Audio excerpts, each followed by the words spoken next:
My name is Abhinav Raj and welcome back. 9 अगस्त 2024 की सुबह के तकरीबन 10 बजे का समय था। कोलकाता के आरजी का मेडिकल कॉलेज हॉस्पिटल से एक फोन कॉल आया। फोन कॉल उठाने वाले व्यक्ति की आवाज में घबराहट साफ झलक रही थी। फोन की दूसरी तरफ से आवाज आई, क्या आप लेडी डॉक्टर के पिताजी बात कर रहे हैं? तब उन्होंने हमें जवाब दिया। इसके बाद सामने वाले की बात सुनकर उस पिता के पैरों तले से जमीन खिसक गई। उसने कहा, जितनी जल्दी हो सके आप अस्पताल पहुंचिए, आपकी बेटी की तबीयत बहुत ज्यादा खराब है। पिता को इस खबर पर यकीन नहीं हुआ। उनकी बेटी, जो एक समर्पित डॉक्टर थी, रात में बिल्कुल ठीक थी। अचानक से उसे ऐसा क्या हो गया, वह कुछ पूछ पाते इससे पहले ही फोन कट गया। पिता ने घबराहट में दोबारा फोन कॉल किया और लड़खड़ाती हुई आवाज में पूछा, मेरी बेटी को क्या हुआ है? उधर से जवाब मिला, साहब आपकी बेटी ने अपनी जीवन लीला समाप्त कर ली है। ये शब्द सुनते ही पिता की आंखों में आंसू उमड़ आए। उनकी बेटी, जो हमेशा मुस्कुराती रहती थी, जिसने हर दिन ना जाने कितने मरीजों को नया जीवन दिया, वह अब इस दुनिया में नहीं रही। बेटी की खबर सुनते ही माँ भी फूट फूट कर रोने लगी। वह टूट चुके थे, लेकिन अब बिना देरी किए दोनों अस्पताल की ओर रवाना हुए। लेकिन उन्हें नहीं पता कि जब तक वे अस्पताल पहुंचे नहीं, ये खबर पूरे शहर में आग की तरह फैल चुकी होगी। अस्पताल के बाहर भीड़ का जमावड़ा शुरू हो चुका था। हर कोई हैरान था, गुस्से में था। ऐसा कैसे हो सकता है? वह कौन था जिसने इस निर्दोष डॉक्टर की जान ली? और सबसे बड़ी बात, क्यों इस बीच न केवल डॉक्टर और नर्स बल्कि आम जनता भी सड़कों पर उतर आई? हर किसी की एक ही मांग थी, सीबीआई जांच और जस्टिस। इस घटना ने इंसानियत को शर्मसार कर दिया था। जिसने भी इस खबर को सुना वह हकता बकता रह गया। कहानी यहीं खत्म नहीं होती है, ये तो बस शुरुआत है। इस दर्दनाक घटना के पीछे छिपा सच क्या है? कौन है इस बर्बरता का जिम्मेदार? और क्यों? इन सवालों के जवाब जानने के लिए हमें इस रहस्य की तह तक जाना होगा। आज की सच्ची घटना आजकल मेडिकल कॉलेज की है। एक ऐसी सच्ची घटना जिसने पूरे देश को हिलाकर रख दिया। ये कहानी कोलकाता की है, जहां एक बेहद मेधावी और समर्पित महिला डॉक्टर, जो चेस्ट मेडिसिन विभाग की पोस्ट ग्रेजुएट छात्रा थी और अपने पेशेवर जीवन में नई ऊंचाइयों को छू रही थी। यह महिला डॉक्टर, जिसने अपने जीवन के अंतिम क्षणों में अत्यधिक यातनाएं सही एक साधारण परिवार से आई थी। बचपन से ही उसे शिक्षा का महत्व समझ में आ चुका। मेहनत और लगन से मेडिकल की पढ़ाई पूरी की यह अपने माता पिता की उम्मीदों का केंद्र बिंदु बन चुकी थी। पर में पहली डॉक्टर बनने का गर्व हासिल कर रही थी। उसकी सफलता न केवल उसके परिवार के लिए गौरव की बात थी, बल्कि वह अपने समुदाय के लिए भी प्रेरणा बन चुकी। मेडिकल कॉलेज में उसने खुद को साबित करने के लिए कड़ी मेहनत की।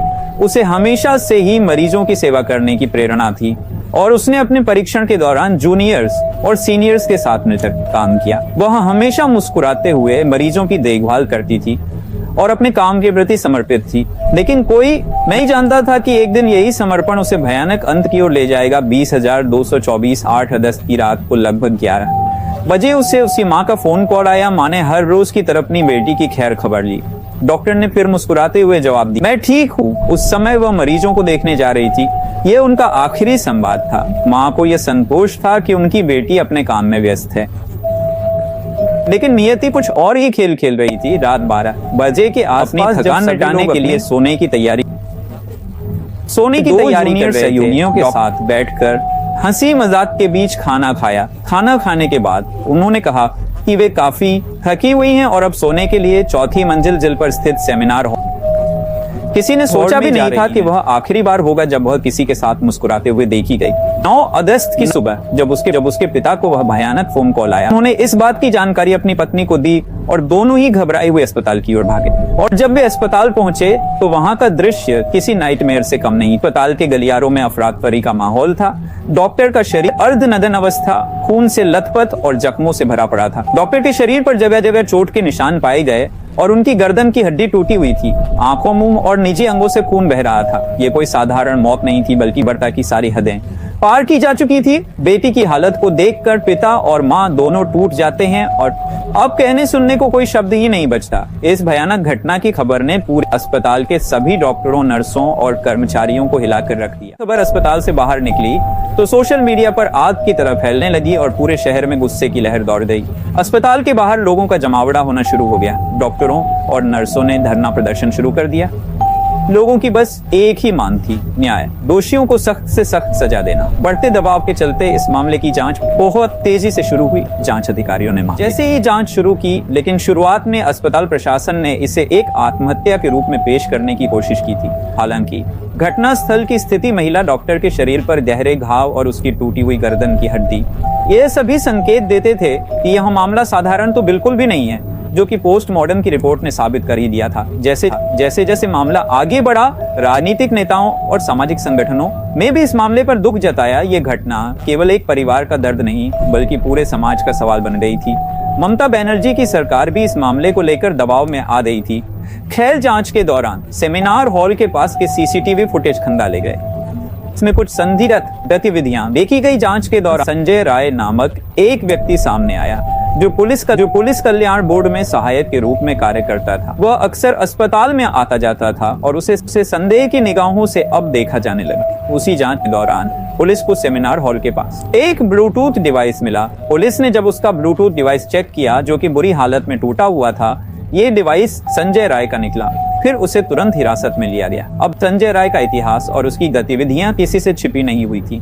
उसने कई शादियां की थी और हर बार जब उसका मन भर जाता था तो अपनी पत्नी को छोड़ देता था। उसकी एक पत्नी की संदिग्ध परिस्थितियों में मौत भी हुई थी, लेकिन उस समय किसी ने इसकी शिकायत नहीं की थी और वह खुद को एक पुलिस वाला बताता था। जांच के दौरान पुलिस को कई चुनौतियों का सामना करना पड़ा। संजय राय की गिरफ्तारी के बाद उसने पहले तो किसी भी अपराध को स्वीकार नहीं किया, लेकिन बाद में जब बड़ी पूछताछ का सामना करना पड़ा तो उसने अपने अपराधों को कबूल कर लिया।